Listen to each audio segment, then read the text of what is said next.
Please subscribe to my channel and press the bell icon and click on all button. Hi friends, welcome to my channel. So today we are going to study about plasma membrane. Plasma membrane, also known as cell membrane, plasma lemma और biomembrane और unit membrane. It is double layer membrane. ये 2 layer membrane होता है और by layer membrane भी इसे कहते हैं. It is composed of lipid, protein and carbohydrates. Lipid 40% होता है, प्रोटीन 52, कार्बोहाइड्रेट 8%. इसका थिकनेस होता है 7.5 नैनोमीटर और 75 armstrong. Cell membrane discovered by Nageli and Kramer in 1855. Then plasma membrane named by Pfeffer, plasma lemma by J.K. Plauer, then unit membrane by Robertson. Okay. Then its structure is thin, flexible and semi-permeable or selectively permeable membrane. It gives inner protection to organelles and allows certain substances like ions and organic molecules. Ions here, ion जैसे कि sodium और magnesium, ये सब को allow करता है. कौन? Cell membrane और plasma membrane.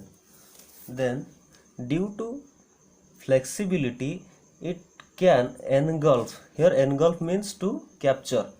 Engulf food from its surroundings. Okay.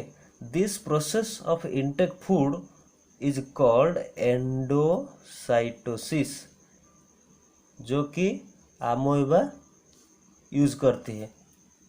कुछ फूड को खाने के लिए अमोएबा इस प्रोसेस को यूज करता है. Cell membrane made by bilayer और डबल लेयर, जो कि फॉस्फोलिपिड मॉलिक्यूल से बना हुआ होता है. So here I draw a figure of plasma membrane layer. ये जो फिगर आपको दिखाई दे रहा है, ये एक सेल का प्लाज्मा मेम्ब्रेन का एक पार्ट है, जो कि मैंने यहाँ पर एक फिगर बनाया है. तो चलिए इसके बारे में थोड़ा बहुत जान लें.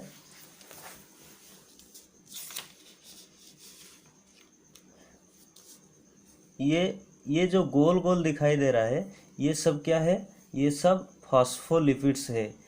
और ये जो रेड कलर का इस तरह का दिखाई दे रहा है, ये एक प्रोटीन है और ये भी एक प्रोटीन है. और ये जो छोटे छोटे गोल वाला दिख रहा है, ये है कोलेस्ट्रॉल. देन ये जो ब्लू कलर का गोल दिखाई दे रहा है, ये है एक ग्लाइकोलिपिड और ये है ग्लाइकोप्रोटीन. चलो इस सब के काम के बारे में जान ले थोड़ा बहुत. तो यहाँ पर प्रोटीन मेनली 2 तरह का होता है. एक है ये जो रेड वाला दिखाई दे रहा है, इसे हम एक्सट्रिंसिक प्रोटीन कहते हैं. और ये जो बड़ा वाला दिखाई दे रहा है, ये है इंट्रिंसिक प्रोटीन. इधर ये जो कोलेस्ट्रॉल है, ये कोलेस्ट्रॉल का काम क्या है? कोलेस्ट्रॉल का काम ये होता है कि जब सेल में टेम्परेचर ज़्यादा होता है, ये सेल को रिजिडिटी प्रोवाइड करता है. और जब सेल में टेम्परेचर कम या लो हो जाता है, तो ये सेल को फ्लेक्सिबिलिटी प्रोवाइड करता है. कौन? कोलेस्ट्रॉल. देन इधर glycolipid and glycoproteins are showed here. इधर ग्लाइकोलिपिड और ग्लाइकोप्रोटीन का काम क्या है, जो सपोज हमारे बॉडी के अंदर कोई बाहर से बैक्टीरिया या वायरस आएगा तो हमारे सेल उसे कैसे पहचानेगा। तो हमारा जो सेल का जो मेम्ब्रेन होता है, वो सेल का मेम्ब्रेन में एक तरह का ग्लाइकोलिपिड और ग्लाइकोप्रोटीन होता है, जो कि बाहर से जो बैक्टीरिया और वायरस होगा उन सभी का सेल वॉल हमारे बॉडी का सेल उन सभी का सेल मेम्ब्रेन हमारे बॉडी का सेल मेम्ब्रेन के स्ट्रक्चर से डिफरेंट होता है। तो इस तरह हमारा जो बॉडी का इम्यून सिस्टम, जो कि हम WBC कहते हैं, वो बाहर से आया हुआ वायरस या बैक्टीरिया को पहचान के उसे किल करता है। तो ये जो ग्लाइकोलिपिड और ग्लाइकोप्रोटीन होता है, ये सेल का पहचान होता है, जो कि बाहर से आया हुआ कोई भी सेल जैसे कि वायरस या बैक्टीरिया को पहचान लेता है। तो इधर ग्लाइकोलिपिड और ग्लाइकोप्रोटीन, जो कि एक कॉन्जुगेशन मॉलिक्यूल्स होता है, इधर glycolipid made up of carbohydrate and lipid और glycoprotein made of carbohydrate and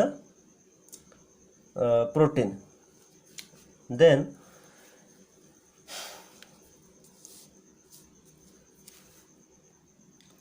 then यहाँ पर और एक फिगर है, ये छोटा वाला, ये जो सर्कल है, ये है हेड और ये सब टेल है। और ये जो हेड वाला होता है ना, ये सब नॉर्मली प्रोटीन है, ये सब नॉर्मली लिपिड्स होते हैं। और ये जो टेल वाला होता है, so here these are the tails and these are the heads. So tails are normally hydrophobic in nature, but heads are normally hydrophilic in nature. इधर हाइड्रोफिलिक एंड हाइड्रोफोबिक के डिफरेंस क्या है। हाइड्रोफोबिक जो कि cell से detach होता है, hydrophobic का मतलब ये होता है जो कि वाटर से डिटैच होता है, और हाइड्रोफिलिक का मतलब ये होता है जो वाटर से चिपक जाता है या वाटर से अटैच होता है। तो ये सब जो हेड है, ये वाटर यानी सेल के अंदर जो भी साइटोप्लाज्म है उसके साथ ये जुड़ जाते हैं। और ये जो टेल है, ये नॉर्मली साइटोप्लाज्म से दूर रहते हैं, इसीलिए ये सब को हम बोलते हैं हाइड्रोफोबिक इन नेचर। और ये जो हेड वाला होता है, ये सब को हम बोलते हैं hydrophilic in nature. So this is a part of this figure, this is the head and these are the tails. ये सब फॉस्फेट हेड होता है, और ये जो टेल होता है, ये फैटी एसिड का टेल होता है। ओके, ये हाइड्रोफोबिक इन नेचर होता है और ये सब हाइड्रोफिलिक इन नेचर होता है। सो ये जो फिगर था, ये फ्लूइड मोजाइक मॉडल का एक पार्ट था, जो कि 2 साइंटिस्ट ने इसको एक्सप्लेन किए थे, और वो दोनों साइंटिस्ट का नाम था Singer and Nicolson. So here I write some basic points. So let's study. Smallest cell is mycoplasma,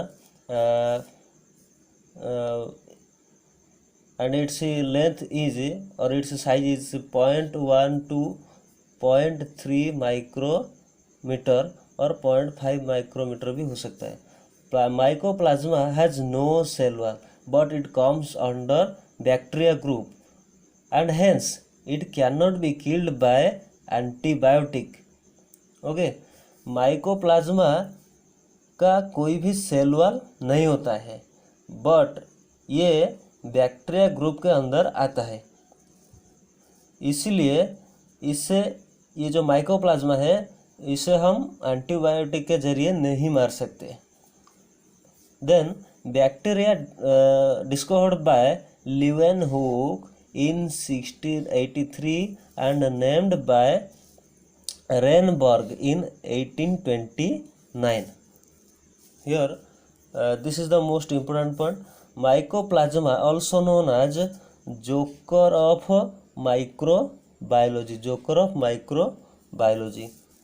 The idea of cell theory given by R.J.H. Dutrochat. Idea of cell theory given by R.J.H. Dutrochet, जो कि एक scientist थे इन 1824। उनके हिसाब से combination of cell is tissue, combination of cell is tissue. Size of human RBC is 7.5 micrometer, जो कि biconcave जैसा दिखता है। Then cell consist of 3 basic components, जो कि फर्स्ट है nucleus, then cytoplasm, then cell membrane और plasma membrane. Cell membrane और प्लाज्मा मेम्ब्रेन।